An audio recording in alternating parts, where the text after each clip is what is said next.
Mesdames et messieurs, The greatest festival of our contemporary society, the Olympic Games, is about to begin. This is gonna be close. Oh! They're all completely gassed! They've given it everything on the global bucket! Oh, yeah! Go! Oh! Brilliant. But that is an Olympic championship. Ready? Hello and welcome to another episode of Keep the Flame Alive, the podcast for fans of the Olympics and Paralympics. If you love the games, we are the show for you. Each week we share stories from athletes and people behind the scenes to help you have more fun watching the games. I'm your host, Jill Jarris, joined as always by my lovely co-host, Alison Brown. Alison, hello, how are you?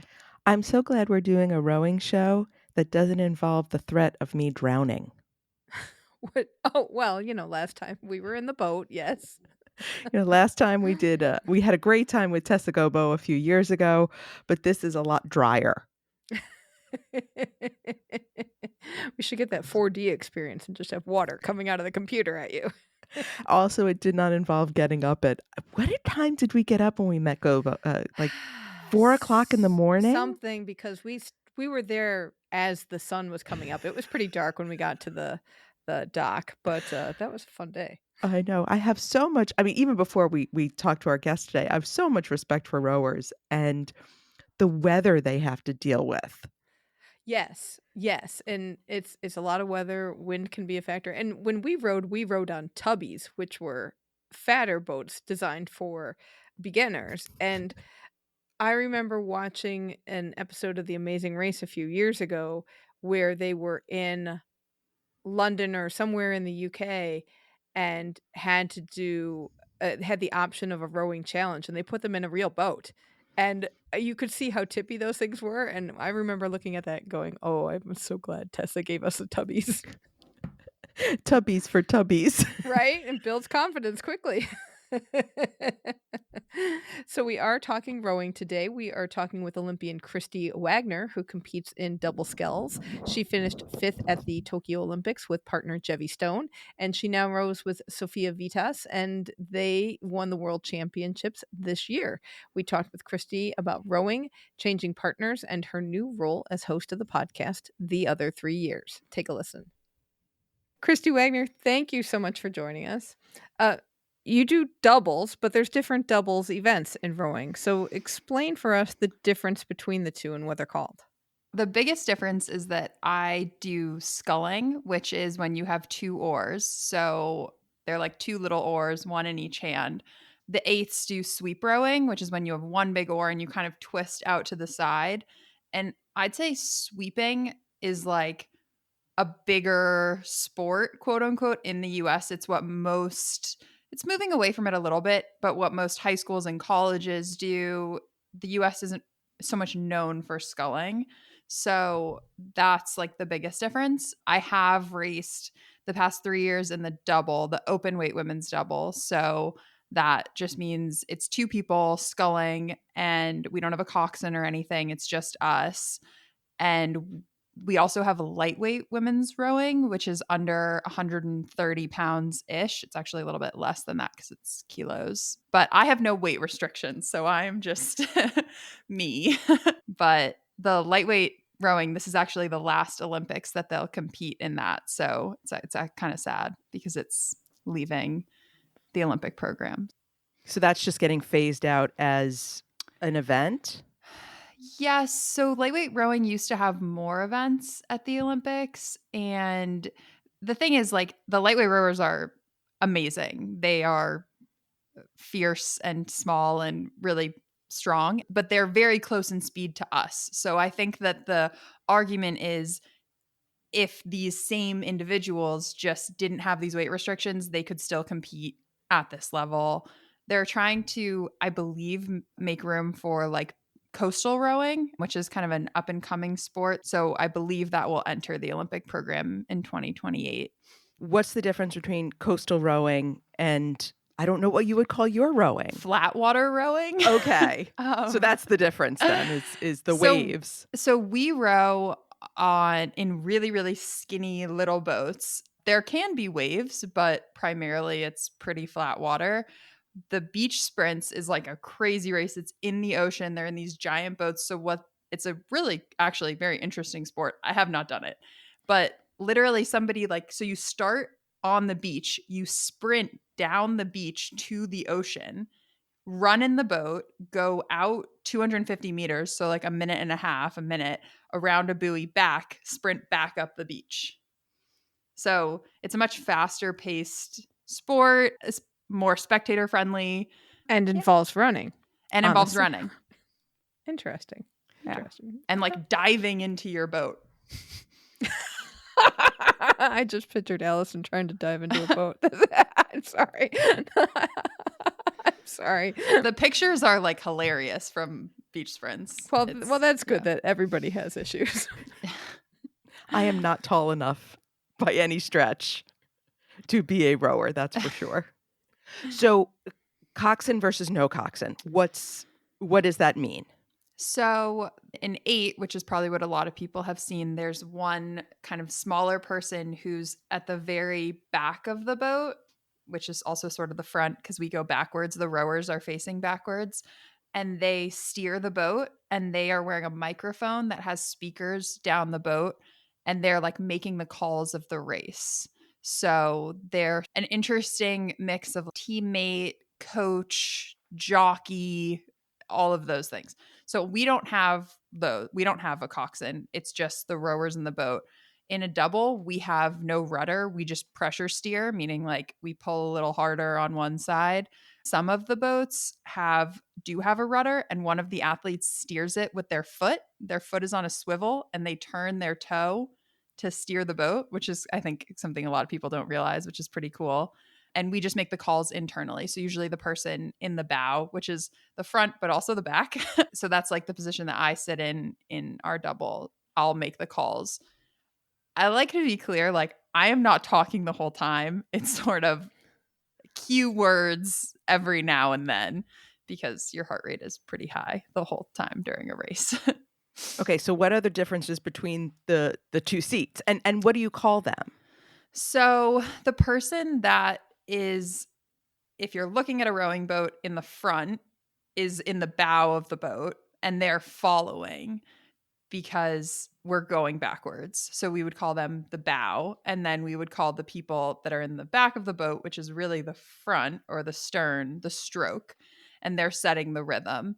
So in a double, it's a little bit different than a bigger boat, but you want somebody that's really like methodical, consistent, going to set a really good pace in the stroke, and then people that can follow them in the bow. So, but especially in 2-people boats, like you just need to be able to work together more than anything. And at the elite level, it's really just like a combination that works. I'd say in most of the boats, like every seat is important, much like other sports. Every position is important. You're not going to, even if you're the one making all the assists, they wouldn't be scoring the goals if you weren't making the assists. So it's still an important role. It's interesting because if you're the one calling the commands, but they're the one setting the pace, like you say, okay, we got to take it up, and they're going to go, okay, we're taking it up this much. Yeah. That's basically, and so you got to, there's a lot, it seems like a lot of give and take or lead and follow in both positions, right? Rowing as a sport, I think, requires a lot of trust and a lot of faith in your teammates, because you're right. Like, just because I said something doesn't mean that the other person has to do it. And kind of like vice versa. She could feel something and I could be on a totally different page. So you talk about things and race plans, and that's why we practice so much, so that we're ready for any scenario that comes at us. And you just want to trust that your gut reaction is going to be the same as the other person's.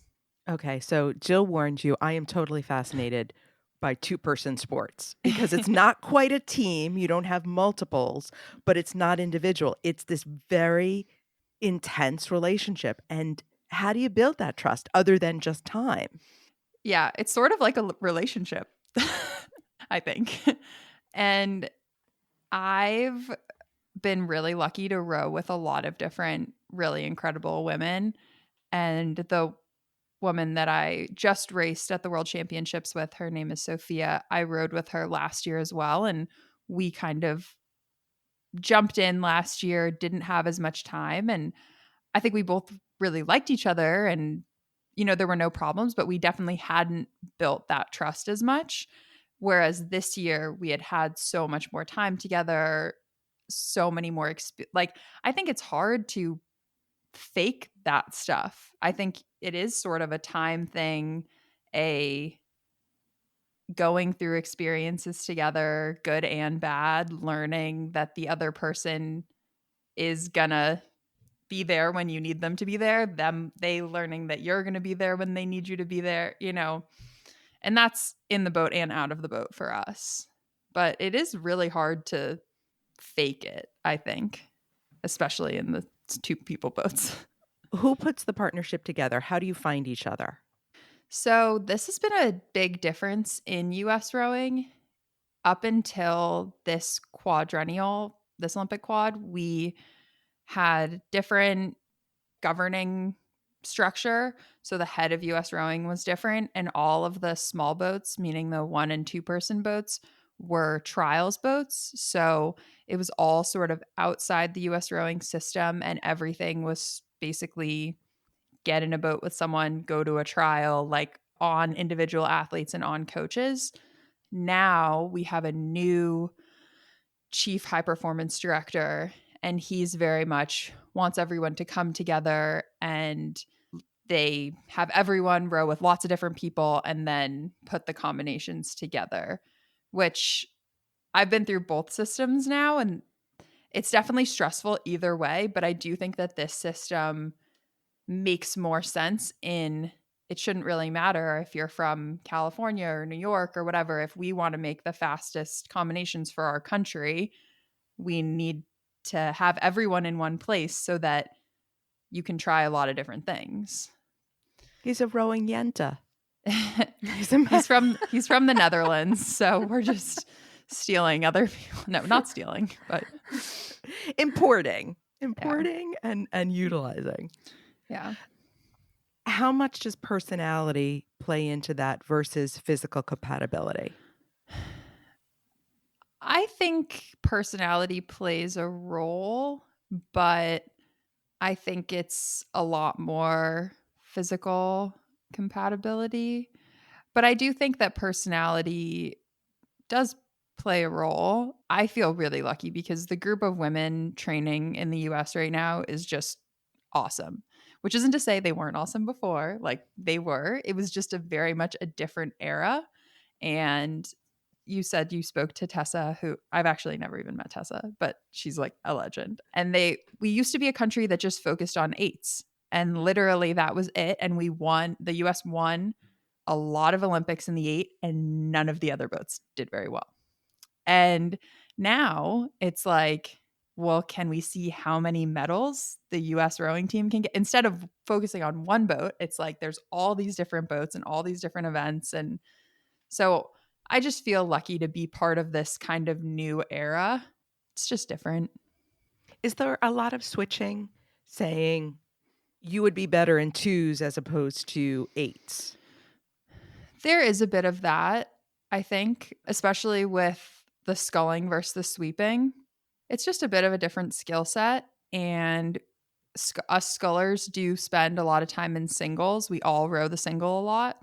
And I do think you have to be a certain type of person that is going to be doing that, because it is a tough go, spending a lot of time by yourself. So I think there is, but it's also like rowing is rowing. And it's sort of just one path leads you down a certain way, and then you end up somewhere. In terms of physical compatibility, does it matter if people are left-handed and right-handed? Like, I would think it would balance the boat better. I have no idea. That's such a good question, though. Are you both right-handed? I think so. But I literally have no idea if that plays a role in how they pick people's sides. Because when you're sweeping, you do use one hand, and I used my right hand. I don't know. See, I'm left-handed, so I notice those things. Yeah. Right-handed I don't people know. just, it's We a don't think about right-handed that. world. But it is. other parts of compatibility, is it like size? Do you want to be the same height? Do you want to be similar weights? What do you want? What do you look for? So, yes and no. I think there are really good doubles combinations of people that are really similar in stature. And then sometimes people are really different in stature. Sophia and I are pretty similar. We're both like pretty tall and lanky, but I've seen fast combinations. I've been in fast combinations with people that are pretty different. There's a lot of adjustability in the seats that we sit in. Like you can move the feet, you can adjust the riggers, you can adjust the seat. So the coaches will do a lot of things to get us in the same setup. It doesn't matter what size we are. They'll make sure that we're putting the blades in at the same place, taking them out at the same place, even if our individual setups are a little different. How much customization is going on with those seats, and are they sort of personally molded to your body? So we are a little bit of divas, I'd say. Once you get to the elite level, we're like Princess and the Pea. Something doesn't feel quite right. Um, but you can do a lot of stuff. I think it is important to be comfortable, especially when you're at the elite level. At the high school and novice and introductory levels, you are only changing a few things. It's pretty much a standard operation. But yeah, there are a lot of changes you can make in the boats. Do you have a boat that is just your and Sophie's right now, or do you bring your own seat and pop it in, or what's going on there for customization? So we do. So US Rowing is sponsored by a boat manufacturing company called Philippi. So they supply boats for the US national team to use both in the US and abroad. And if you're racing at a world championship, there'll be a boat just for you, for your for the US women's double. There is a boat, but it's pretty. I'd say it would take a coach like about an hour to rig a double, maybe a little more if it was brand new, but they have measurements they can find. And when we got to Europe, we had been rowing in a boat in the US, even though it's the same boat, like the same number, serial number. They'll just make sure all the things are the same, rig it up, and then it should hypothetically feel the same. They don't always, though. Is there cheating that goes on with setting those things? Like, is there something that's illegal to do that people want to do to make the boat faster? No. So the boats have to weigh a certain amount, and your boat can be randomly weighed at any point during a regatta. So I'd say that's the only like cheating thing.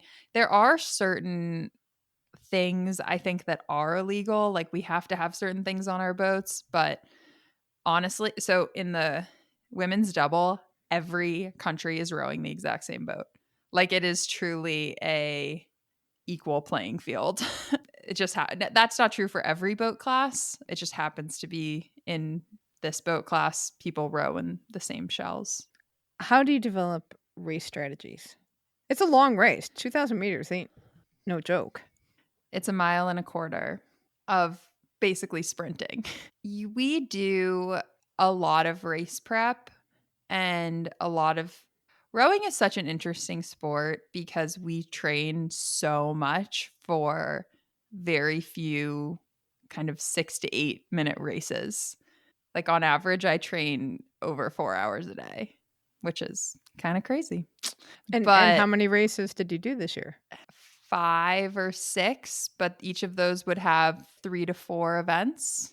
And this was kind of a bigger race year. I think last year it was less than that.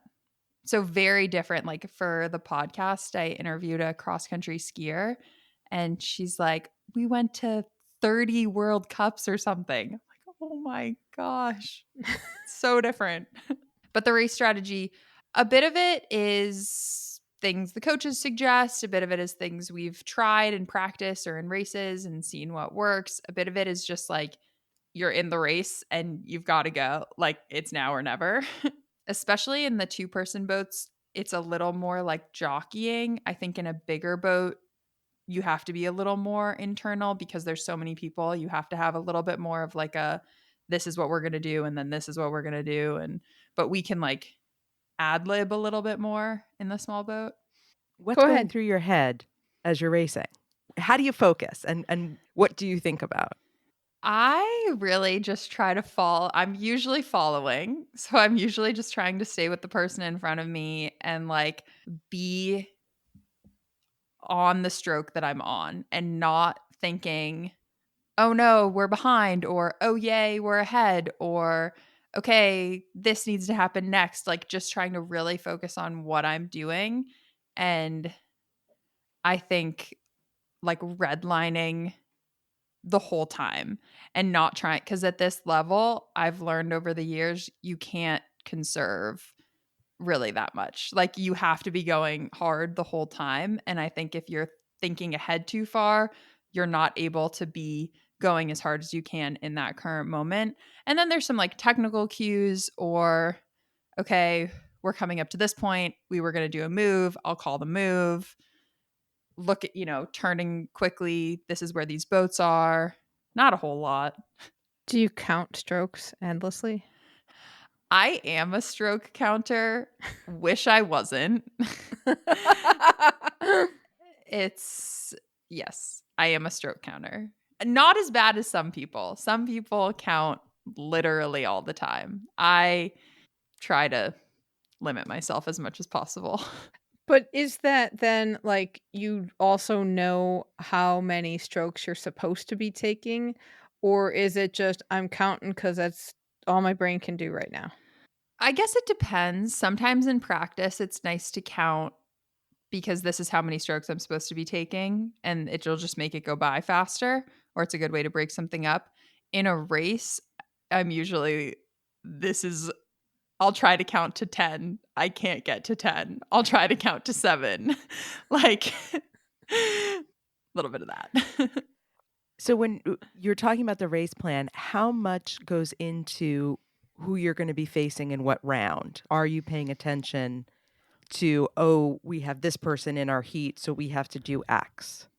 I would say a little bit of that, but usually it's we need to come in this place or we need to do this in this round to avoid going to the rep or whatever it is. Obviously, you are aware of the people you're racing and maybe you've raced them before, or maybe whatever, but I think especially this year we were pretty internally focused on what we were going to do and just kind of using people as competition to see how fast we could go and see what kind of results we could have.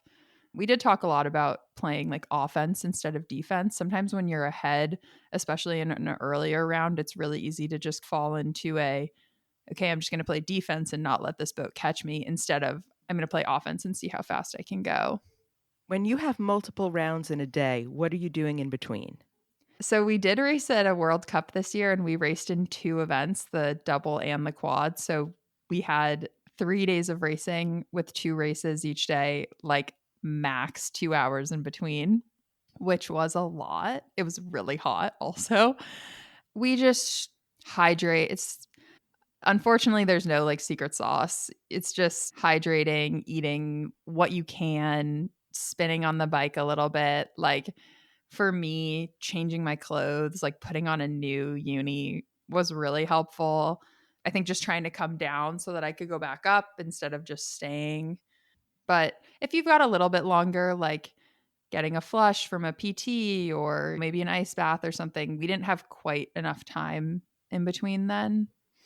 What is it like when you have to add in the repassage round?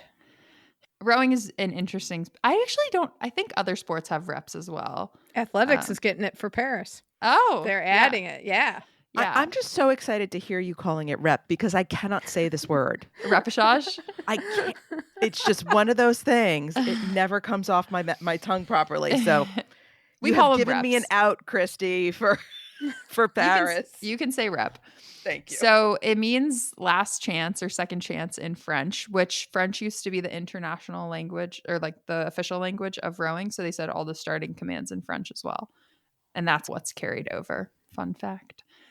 But in rowing, basically nobody gets out in the first round, which is because they sort of seed the races, but some of it's a bit random. So I think it's their way of like not having to fully seed because no one's going to get eliminated in that first round. Obviously, you want to race as few times as possible because you want to conserve energy for the finals, for the most important races. That being said, I've also had regattas where racing in the rep was helpful because it's another race. Like when we race at the World Championships, the racing is over 7 days. So this year we raced on Monday and we didn't race again till Friday. Like if we had raced in the rep on Wednesday, we would have been fine. Like we were so fit. So in that sense, if you're a new combination, like maybe another run down the course is actually a good thing. It's during something like a World Cup where you going between 6 races to 7 races in 3 days is a lot. And that's when you really want to avoid it. Or if this year the men's single at Worlds had like tons of entries. They had heats, reps, quarters, semis. They had a lot of rounds. So in that, maybe it's something you want to avoid. At the start of the race, you got the people holding onto the boat. They're standing on the dock. How much can they affect a race or not affect a race? Or what are they supposed to do? So they just hold the stern. And when we're racing at a world championship, they also have this thing called a boot that comes up and holds the bow of the boat. So our boat is basically like being held on either end. So that's awesome because you don't have to do like the boat's not going to move. You don't have to do anything. And then that drops and the stake boater lets go and you're off. Sometimes we have to like, they don't have that boot. So your boat's kind of like fraying in the wind and you have to adjust your point. But the stake boat holders, I don't think they could really. I don't even think if you tried to keep holding on when we started rowing that you could. Like, I don't think a person would be strong enough. Well, just because they're holding such a little part of it, I don't think they would be able to do it, especially because they're in such an awkward position. They're like basically laying on a diving board, like with their arm down, holding down in the water. Sometimes the stake boat holders, like at our domestic US rowing events, it's like people's moms or like the US rowing staff. And that maybe that's a little distracting because it's someone you know and you're just like, hey, how's it going? Do a good job, honey. Yeah, like literally. Do you ever talk to them beforehand? We do. Like maybe not at World Champ. Well, maybe. You talk to them to make sure that you're like aligned, but it can be fun to talk to people at a domestic race or an early season race, especially sometimes they're kids. And so it's like, hey, how's it going? It's fun. It's going to be my job. We have a little, when the Olympics are on, we have a little feature on our show. What officiating or volunteer job would you like to do? And this has been on my list. It's actually pretty cool. Like most rowers I would assume have done it. And if it's a nice day, like it's when it's really cold and you're out there for a long time, that's when you don't want to be doing it. But if it's nice, like sign me up. What's ideal conditions, speaking of nice weather, in terms of temperature and humidity and wind? I'd say not too hot, like a 70, maybe sort of sunny and flat, like no wind, flat water is what we aim for. We do not get that very often. And they very rarely choose the Olympics because of the rowing venue. So it is usually quite windy at the Olympics. It was very windy in Japan. We're going to go back to that. Yeah. But before we do, I just want to ask, have you been to the facility in France? I have not. So before the Olympics, they always have the junior world championship rowing championships there. And I think they had to cancel 2 of the days of racing and like condense. And it was, I think, not amazing. So we're expecting it to be pretty windy in Paris. So then how does that factor into your race plans when you have to deal with wind? And I would imagine it depends on which direction the wind is coming from. Yeah.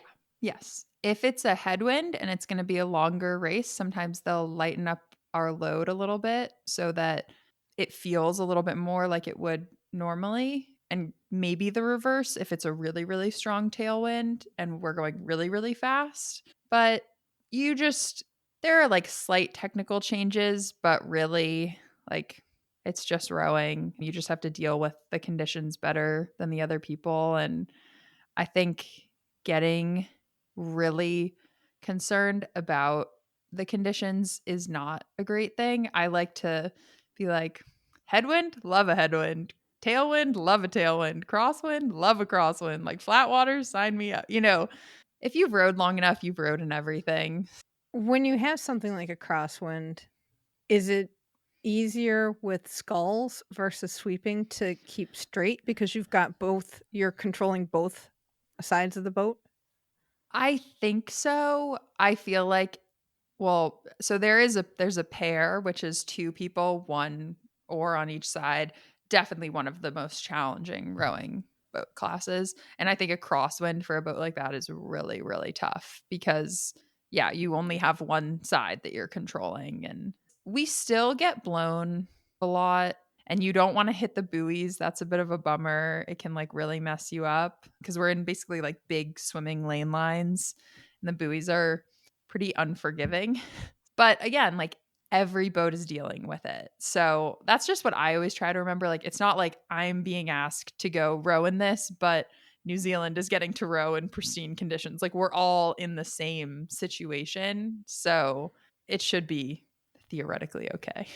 Were you about to say we're all in the same boat, Kristi? We're all in the same boat. But you're not. No. When you hit a buoy, do you get that like vibration through the oars? Yes. It's not ideal. It's like, ugh. Okay, so you want to talk about Tokyo? Yeah, You have let's go. Okay, let's Yeah. talk about Tokyo. So we had heat, we had wind, we had COVID. We had a lot of things going on. So do you notice when fans are there or not there in rowing?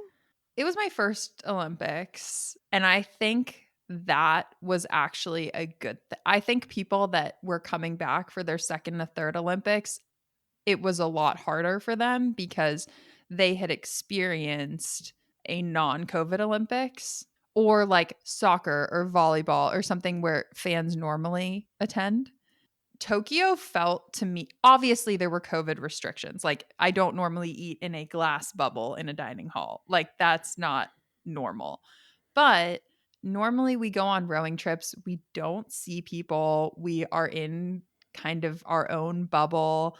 We just go to the rowing venue in the hotel. Like there aren't a ton of fans. Obviously I would have loved for my parents and my family and friends to be there, but there's not normally thousands of screaming fans. So I think because I had not experienced, like London was apparently crazy for rowing. There were just so many fans, but I wasn't there. So for me, it was weird. Like the empty stands were a little bit eerie. And just when we would drive past some of the other venues, it was a little just creepy to see everything so empty and sad because I feel like Tokyo did such an amazing job like putting together all of this stuff. And I really feel like it would have been such an amazing experience for all the fans. So that was just sad because I felt bad. And the volunteers were all so nice and amazing. The staff and volunteers did such a good job. So I felt bad in that sense. But in terms of my own experience, of course, it's so cool to go to the Olympics and you want to experience all the Olympics things. But first, you want to focus on your sport. And it was pretty easy to do that because of COVID. When you go to an event like the Olympics and maybe even some of your world champs and World Cup stuff, what is your logistical process? Are you just given a ticket? What do you have to, because we're in the middle of Paris preparations right now. And I was just very curious to think, what do you guys have to do? We have to pray we get a hotel kind of thing. So we don't have to do that much. We have logistics planned by our US rowing staff who do a very good job planning everything for us. They tell us when to show up at a bus or maybe at the airport or whatever. And then as soon as we are somewhere with US rowing, I am a 5-year-old child. Somebody tells me when to get up, when to go there, when to go there. I was saying recently, it's always a little weird coming home and you're like, I have to do things for myself. But it's nice. It's a lot of hotel time. So, and the Olympics was the same. We went for a pre-camp in Hawaii. So once we were there, it was just all planned for us. The oars and the boat stay together and you just hop in, correct? Or do you have your own oars that you have to travel with? Oh, well, we don't travel with, you can fly with oars, but we usually order them and they'll all show up wherever we're going. But the oars do come out of the boat, and then also the riggers come off the boat for travel. So put the riggers on and then our oars in. We take our oars in and out like every time we row. Are your oars specific to you? There are different kinds of oars, and then we have different handles. Again, we're all little divas. So What are yours like? Do they come on a box and you have a little tape on yours that are like, these are Kristi's? it is sort of. I usually bring some with me just in case, because the handles are like small. I have some over there actually. They're like small because they just screw right off. There's like a tool. Oh, okay. I use the small black suede Concept 2 handles. There's just a few different kinds, but I happen to like them for my hands. It's just what you're used to. Have you ever been in a situation where your boat starts taking on water? Yeah. I have. I've never been in a situation where I was so far from the dock or like it was so bad that I was like overly concerned. But I mean, it's weather. So you're on the water and suddenly it's like really, really windy or a thunderstorm or whatever. And that's the scary moments because it's not like we launched in that, it just happened. So yeah, one time we were out and it got really, really windy and we're rowing back and my boat was filling with water and the coach was like, if you sink, just swim to the dock, like forget about the boat. I'm like, this boat is the most expensive thing I own. Save yourself. Like all of my money is invested in this carbon fiber boat. But I have insurance, so it would have been okay. So are you insuring that like you insure a car? Yeah. I mean, they're expensive. Okay. Do they have bundling on the insurance? No, it's not exactly like a car. It's you value what all of your equipment is. So you can include like your oars and whatever, like our little GPS tracking devices and all that stuff. Yeah, it's pretty good though. Like I had some damage to a boat a couple years ago and the deductible is really not that high and it's pretty easy to like file a claim and everything. Like it would have been a lot more expensive if I didn't have boat insurance. So Okay, so how much is a boat? a brand new single is probably 10 to 14,000. Of course, you could get a recreational boat for less, but you'd be pretty hard pressed to find a boat for under, I'd say, $3,000 to $4,000, like even a recreational boat. Maybe like they have these things that go on like a stand-up paddleboard that I think you could get for like $1,000 or something like that. And then the bigger the boat, the more expensive it is. So an 8 is steep. So when you say you have two boats, are those the boats that you're training in? Because you were saying before you get the competition boats provided for you. So when I'm training, US rowing doesn't have really a centralized system, at least for the scullers. So for the first part of the year, I'm also like I don't know if this is the way in other sports, in rowing, you're stuck in like a calendar school year because all of our racing happens in the summer, at the end of the summer. So then your fall is like the beginning of the year. So I'm all messed up. But in the fall into the winter, I train with my high performance team in upstate New York. And I row in like my training boat, my single, and I have a double as well.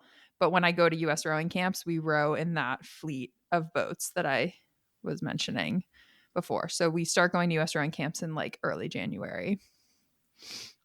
Where would those be that you can row in early January? So we're actually first going to Colorado Springs to do an altitude camp, which is not rowing. Can't row in Colorado in early January. And then our camps this year are all going to be in Sarasota, Florida. There's a pretty fancy rowing venue there in Bradenton, actually. So this past year, we also spent some time in Chula Vista at the old Olympic Training Center there. But this year, we're going to just be in Sarasota. And then in the summer, we also spend a lot of time in Princeton, New Jersey, which is sort of where US Rowing is headquartered, but also not really anymore. It's a little confusing. No, because I was a little concerned about you training in late fall in upstate New York. Yeah, that's when we have to be careful. November rowing in the Northeast is actually quite nice. Like, it's usually pretty calm wind wise, and it's not so cold that you can't row. Like, we don't really have snow or anything yet. The lake here does freeze. So, my teammates that aren't invited to the US rowing camps will go down south to do their winter training, probably either in like Georgia or Florida. Okay, so we got off track from Tokyo. What was the racing like for you? It was a really great experience. We came in 5th, which is both like awesome and sad. Not sad, that's a bad word. It was a little disappointing because we were aiming to medal, and I don't think that we were like a medal shoo-in, but I think if we had had a really good race on that day, it could have been a reality. So that was hard, and it's like such a expectancy in this country that if you go to the Olympics, you medal. Like, it's literally what everyone asks me. So I think that, not that, external pressures should be why you do something, but I think that was just hard coming back because it felt like I had achieved this really big goal of going to the Olympics and making the final and, whatever. But that was hard to like work through. But overall, like, we did have really good racing. I felt really lucky. I was really close. I'm still close to the woman that I rowed in the Olympics with. She's retired now from rowing, but that was just like a really positive experience. So to get to race with her and have all of that I have overall fond memories. What's up with the Romanians? They're very good. Yeah, the Romanians are very good, and they're so nice. Like, gosh, you'd hope they'd be mean. No, they're really incredible, and from all accounts I've heard, are going to be racing in 2 events in Paris. But we're coming for them. We got a lot closer this year, so yeah, I think it's hard to be racing in an event with someone that is such a standout like them in the women's double right now, but at the same time, like, they are raising the standard of this boat class, and I think it's really cool to be a part of that.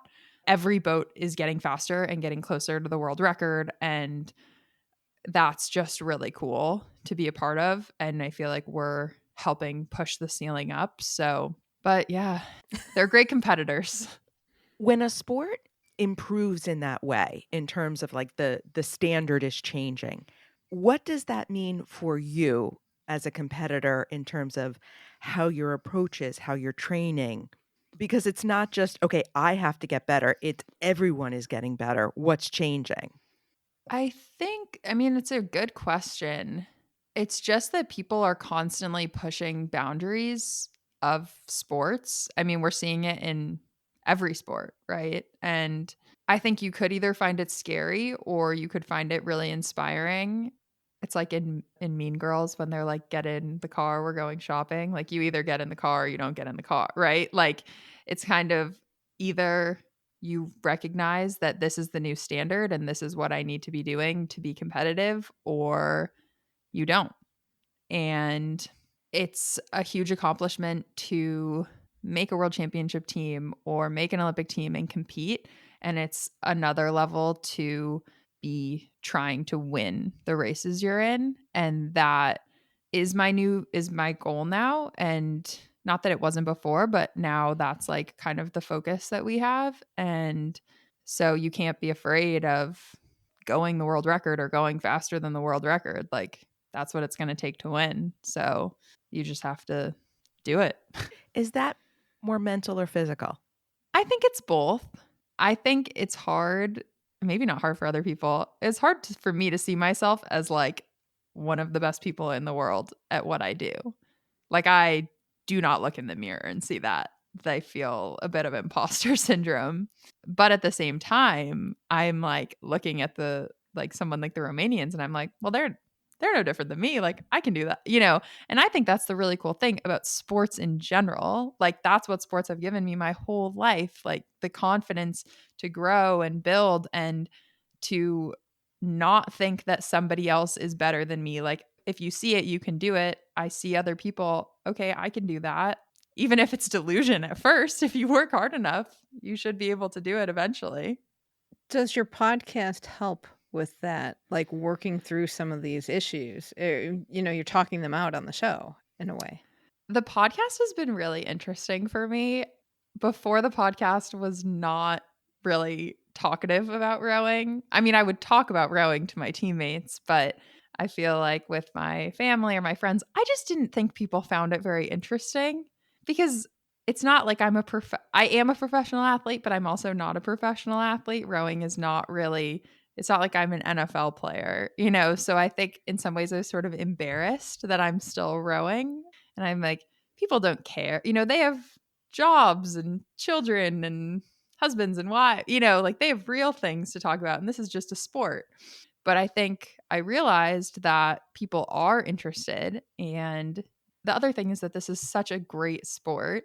And a lot of people don't know about it in our country or in the world. And if I can just introduce it to a few people, that's a win for me. Or if I can inspire a few people to, like, I was not an amazing athlete growing up or in high school or even college. Like, I was not the best person on my college team. And if I can just inspire other people to chase their dream. I'm not really answering the question right now. But it does answer it. When do you have to work on your qualifications? So we will start our U.S. rowing camps in early 2024, and I think all of the boats will be named by mid-March. So it's just a series of like domestic races and then internal camps, and then they'll name the boats. So a lot of hard work ahead. Exactly. We will be cheering for you. Thank you. Thank you so much, Kristi. You can follow Kristi on Instagram. She is at Kristi1. We'll have a link to that in the show notes. We'll also have a link to her podcast, theother3years.com.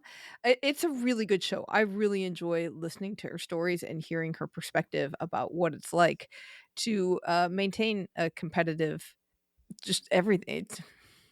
It's hard to keep the focus. It's hard to keep the physical peak up, because you've got that, for them, it's a few days, it's over several days, but it's a few days out of your whole life. And yet you're spending every moment preparing for it. It's hard. Right. Also, we have spent many days preparing for a short moment called our Kickstarter. We are having a Kickstarter fundraiser to help us cover the cost to go to Paris. As you know, we do have media accreditations for Paris 2024. That is just one part of the program. There are a lot of expenses that go into that because we do not get free accommodation. We do not get free travel. We need to be able to fundraise to help cover those costs. They are pretty extensive. If you want to go back and listen to our Beijing coverage or the follow-up from Beijing on how much that costs. Paris might be a little bit cheaper, but it also might not be a little bit cheaper. We will see. But we also did not get paid for the work that we put into our Beijing coverage. And this year we are hoping to be able to fundraise enough to be able to pay for some extra help in getting the podcast out. We'll have more details on that in the show notes, but look for Keep the Flame Alive on Kickstarter.com starting October 27th. It goes through December 9th, but we would love to see you join us as soon as possible. That sound means it is time for our history moment. All year long, we've been looking at the Seoul 1988 games, as it is the 35th anniversary of those games. Your turn for a story, Alison. What do you got? I got rowing.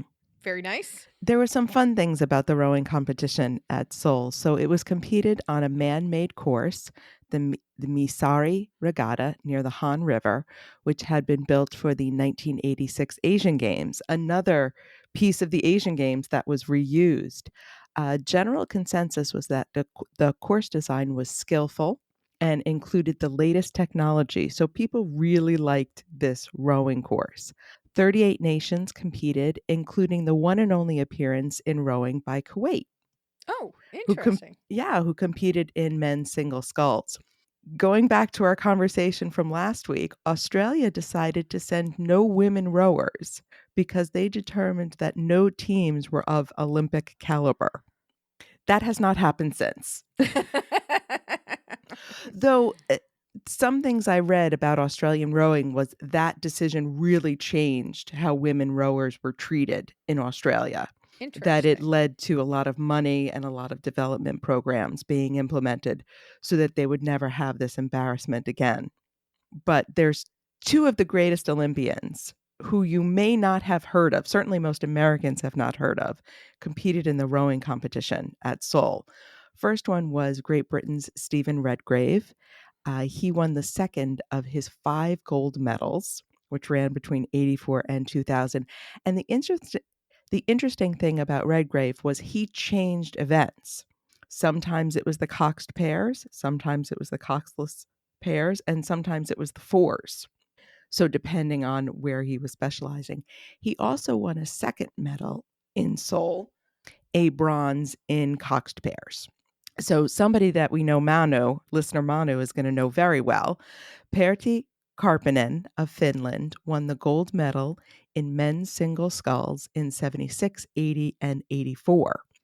He finished 7th in Seoul, and he continued to row through 1992 and finished 10th in Barcelona. And he is one of 2 people who have won 3 consecutive gold medals in men's single sculls.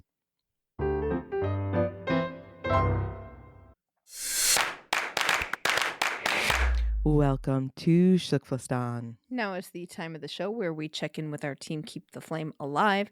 These are past guests and listeners of the show who make up our citizenship of our very own country, TKFLASTAN. It is the Pan American Games going on right now, so we have a ton of results because a ton of TKFLASTANis are there. Madelynn Gorman-Shore won gold in Taekwondo, and Tim Sherry finished 10th in 10-meter air rifle. Still to compete will be Sunny Choi in breaking, karate, Tom Scott, Aaron Jackson in roller sports, speed skating, and Stephanie Roble, Maggie Shea in sailing, Jordan Gray in heptathlon, and Deanna Price in hammer throw. Speaking of Aaron Jackson, because I've been watching Special Forces on Fox, if you have watched this, I would love to talk with you on the Facebook group because this season, it's like 8 days long, the actual filming and the actual period of training that they go through. It's about 8 days, they say. And we've gotten to day 4 and half the people have dropped out so far. So we have a very small group left. Poor Aaron was told to lead a small team. Aaron's a internally driven person. And very quiet. So she had a really tough time with that, I have to say. But she's getting more camera time now that more and more people have dropped out. So that's good. Tom Scott has also been competing at the World Karate Championships, and he won his first 3 matches before being eliminated. Archery official and not my cousin, Hannah Brown, has been selected as a technical official for Paris 2024. The dulcet tones of Jason Bryant have been named the voice of St. Cloud State Wrestling. Katie Moon has been nominated for the USA Track and Field Jackie Joyner Kersey Athlete of the Year Award and the 2023 World Championships Field Performer Award. There is a fan voting element to this, so we'll have a link to that in the show notes. Be sure to vote for Katie.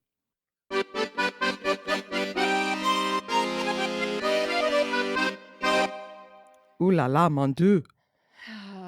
So there's been another raid on the headquarters of the Paris 2024 Organizing Committee on Wednesday, October 18th. Investigators also searched the offices of management firms working with the organizers as part of a larger ongoing corruption and favoritism investigation. According to Reuters, the Organizing Committee says it is fully complied with investigators, quote, as it has always done, end quote. I imagine we're going to see a lot more of these raids.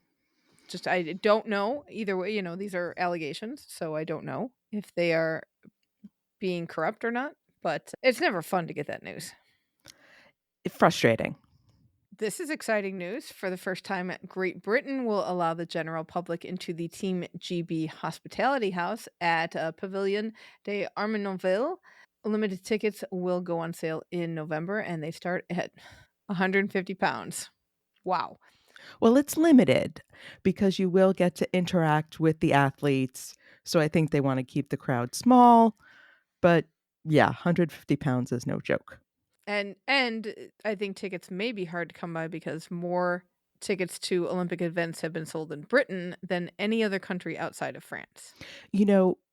I have been listening to Anything But Footy, and I am going to put a plug in for them because they've been having a lot of fun with Britain's kind of thinking of Paris as a home games because it's so easy for them to get there.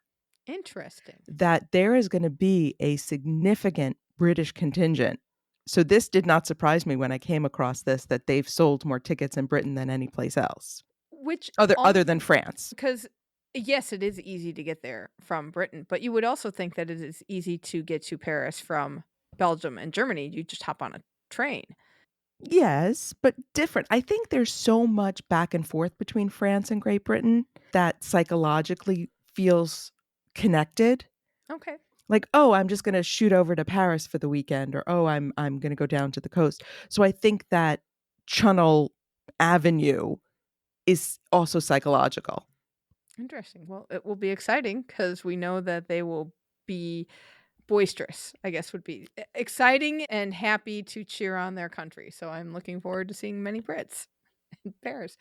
Also, routes for the Paralympic marathons and road cycling events have been revealed. The marathon will start in Saint-Saint-Denis. It will work its way down to the Champs-Élysées and end at the Esplanade des Invalides. The road cycling will start and finish in Clichy-sous-Bois.